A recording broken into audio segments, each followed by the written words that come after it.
ہر جنگ کا ایک مقصد ہوتا ہے، ہر جنگ کسی نہ کسی مقصد کے تحت ہوتی ہے۔ کربلا کی جنگ کس مقصد کے تحت ہوئی؟ بات یہ ہے کہ جس کے پاس جو چیز نہیں ہوتی وہ چیز کے حصول کے لیے انسان جنگ کرتا ہے۔ جیسے مثال کے طور پر کسی کے پاس ملک نہیں تو وہ ملک کو حاصل کرنے کے لیے جنگ کرتا ہے، کسی کے پاس دولت نہیں تو وہ حصول دولت کے لیے جنگ کرتا ہے، اسی طرح کسی کے پاس اقتدار نہیں تو وہ اقتدار حاصل کرنے کے لیے جنگ کرتا ہے۔ اگر کسی کے پاس حسن نہیں تو اللہ اکبر، وہ حسن تو کسی سے جنگ کر کے حاصل نہیں کر سکتا، البتہ اپنی بدصورتی پر اقتدار کا پردہ ڈال کر کے وہ اپنی بدصورتی کو چھپانے کی ضرور کوشش کرتا ہے۔ میرے پیارے آقا صلی اللہ علیہ وسلم کے پیارے دیوانوں، کبھی جنگ زن کے لیے ہوتی ہے، کبھی جنگ اقتدار کے لیے ہوتی ہے، کبھی جنگ دولت کے حصول کے لیے ہوتی ہے، کبھی جنگ جو ہے وہ تخت و تاج کے لیے ہوتی ہے، الگ الگ انداز سے جنگ ہوتی ہے۔ بلکہ کبھی انسان ظلم کرنے کے لیے، دہشت پھیلانے کے لیے بھی جنگ کرتا ہے۔ کربلا کی جنگ کیوں ہوئی تھی؟ میرے پیارے آقا صلی اللہ علیہ وآلہ وسلم کے پیارے دیوانوں، کربلا کی جنگ کا پس منظر اگر سمجھنا ہے تو تفاسیر اٹھا کر کے دیکھیں، قرآن کی آیتوں کا شان نزول دیکھیں، اس کی تفاسیر دیکھیں، احادیث کی تشریحات دیکھیں، اور پھر ہمارے بزرگوں نے کتابوں پر جو شروحات لکھی ہے اس کا مطالعہ کریں تو ہمیں پتہ چلے گا۔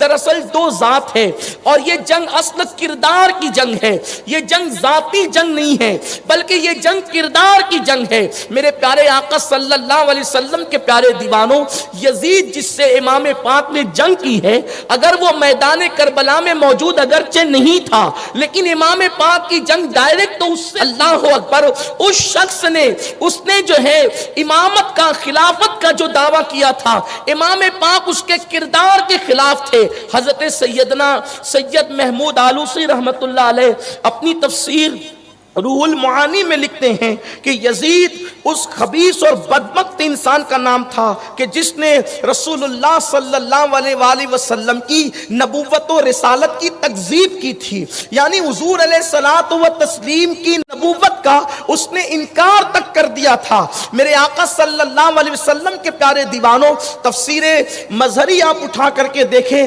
قاضی ثناء اللہ پانی پتی رحمت اللہ علیہ بہت دیر کے، بہت دور کے بزرگ نہیں ہیں بلکہ ابھی جو ہے کم و بیش 2 صدیاں پہلے کے بزرگ ہیں۔ حضرت مرزا مظہر جانے جانا رحمت اللہ علیہ کے مرید ہیں۔ یہ آپ فرماتے ہیں کہ اس بدبخت نے یہاں تک کہ کہا تھا کہ بنو ہاشم پر کوئی وحی نازل نہیں ہوئی ہے بلکہ انہوں نے عرب پر اقتدار حاصل کرنے کے لیے نبوت کا ڈھونگ رچایا ہے، یعنی معاذ اللہ اس نے اللہ کے حبیب صلی اللہ علیہ وآلہ وسلم پر، حضور علیہ السلام کی نبوت و رسالت پر جو ہے وہ حملہ کیا، اللہ کے محبوب صلی اللہ علیہ وآلہ وسلم کی رسالت پر حملہ کیا۔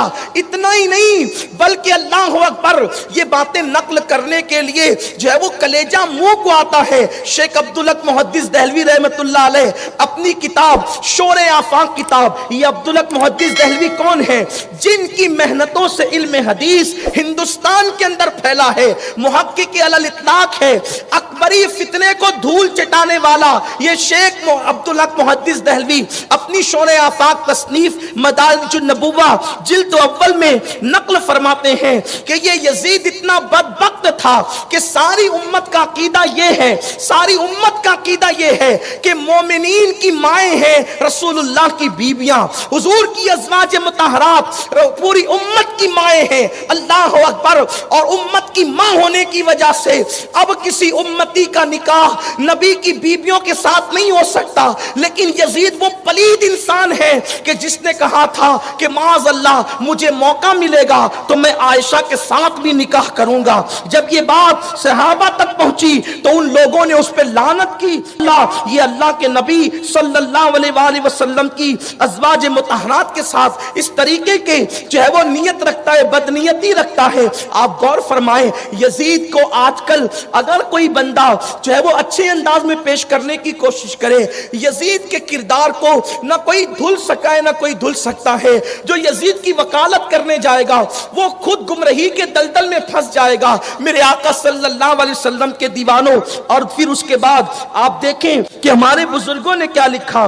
یہ بات بھی جو ہے حضرت سیدنا احمد ابن حنبل رضی اللہ تعالیٰ عنہ کی ہے۔ امام احمد ابن حنبل رضی اللہ تعالیٰ عنہ کے صاحبزادے نے ایک مرتبہ پوچھا، ابا جان کیا بات ہے، ابا جان کیا بات ہے کہ لوگ ہمیں یہ کہتے ہیں کہ ہم یزید سے محبت کرنے والے ہیں؟ تو حضرت امام احمد ابن حنبل نے اپنے بیٹے سے کہا، بیٹا جس کے دل میں رسول پاک کی محبت ہوگی اور جو خاتم النبیین پر ایمان لایا، وہ یزید سے محبت کیسے کر سکتا ہے؟ بلکہ یزید تو قابل لعنت انسان ہے، یزید پر تو لعنت کی جانی چاہیے۔ یہ امام احمد ابن حنبل کا موقف ہے، یہ ان کا مسلک ہے۔ فرماتے ہیں یزید لعنت کے قابل ہے، جو ایمان لایا محمد الرسول اللہ پر وہ کبھی یزید سے محبت نہیں کر سکتا۔ اور ارشاد فرماتے ہیں قاضی ثناء اللہ پانی پتی رحمت اللہ علیہ امام احمد ابن حنبل کا قول نقل کرتے ہوئے فرماتے ہیں کہ یزید کا کفر جو ہے وہ معتبر روایات سے ثابت ہے۔ فرماتے ہیں یزید کا کفر معتبر روایات سے ثابت ہے اور اس پر لعنت کرنا یہ جائز ہے۔ امام احمد ابن حنبل رضی اللہ تعالیٰ عنہ کا مسلک ہے۔ میرے پیارے آقا علیہ السلام کے پیارے دیوانوں، قاضی ثناء اللہ پانی پتی رحمت اللہ علیہ مزید لکھتے ہیں کہ یزید نے جو ہے وہ کیا کہا، اپنے اشعار میں کیا کہا۔ وہ فرماتے ہیں کہ یزید یہ کہتا تھا کہ میں نے میرے باپ دادا کو جو محمد عربی نے بدر میں قتل کیا تھا یا قتل کروایا تھا، اس لیے میں نے وہ بدر کا بدلہ محمد کی آل کو قتل کر کے لے لیا۔ سوچئے بدر میں حضور نے کس کو قتل کروایا تھا۔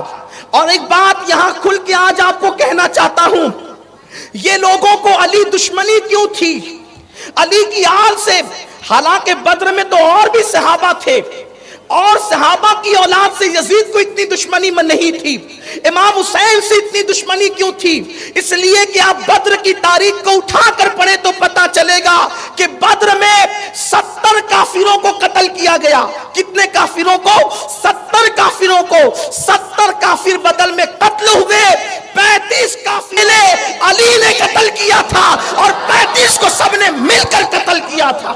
یہ جو علی دشمنی ہے اسی لیے تھی، مولا کائنات کی دشمنی اسی لیے تھی۔ تو اس ظالم نے کہا کہ بدر میں، یہ میں مظہری کا حوالہ پڑھ رہا ہوں جلد نمبر 6 کے حوالے سے، یہ بات بھی کہی جاتی ہے کہ یزید کی مخالفت سے مورخین کرتے ہیں، مفسرین علماء اور محدثین نے نہیں کی ہے۔ یہ جو مظہری ہے یہ مفسر بھی ہے، یہ صوفی بھی ہے، یہ پیر طریقت بھی ہے، یہ اپنے وقت کا محدث بھی ہے۔ یہ حضرت مظہری لکھ رہے ہیں کہ وہ کہتا تھا کہ میں نے بدر کے قاتلوں کا، جو میرے باپ داداؤں کو قتل کیا تھا محمد عربی نے، میں نے اس کا بدلہ حسین و آل حسین کو قتل کر کے لے لیا۔ اور اس کے بعد اس نے شراب کو حلال کر دیا۔ اور وہ یہ یہاں تک کہتا تھا بدبخت کہ اگر دین محمدی میں شراب حرام ہے تو عیسائی بن کر شراب پی لیا کر، اس لیے کہ جناب عیسیٰ کی قوم شراب کو حرام نہیں مانتی۔ اللہ اکبر! یعنی کہ اگر شراب پینے کے لیے عیسائی بننا پڑے تو عیسائی بن جاؤ مگر شراب پیو۔ یہ اس کے نظریات تھے۔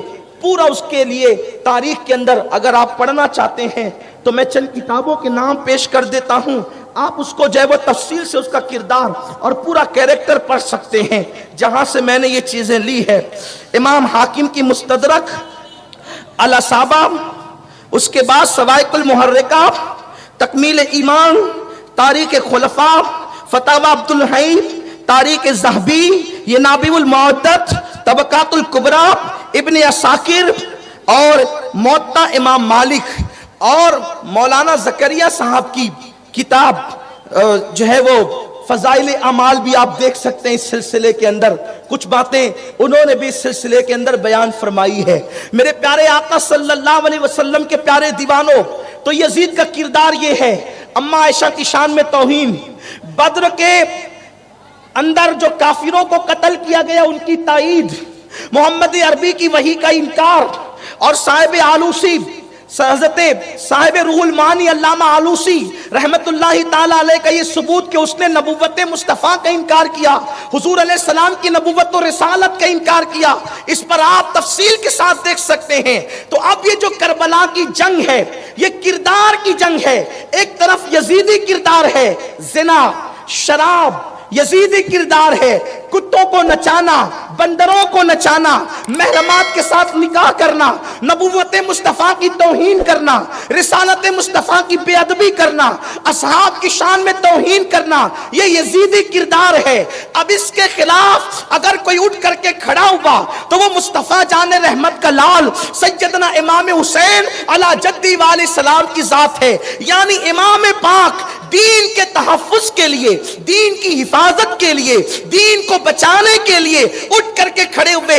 کل ملا کر دو جملوں میں بات یہی کی جا سکتی ہے کہ دین بچانے کے لیے امام علی مقام کھڑے ہوئے ہیں، تحفظ دین کے لیے، تحفظ شریعت کے لیے اٹھ کر کھڑے ہوئے ہیں۔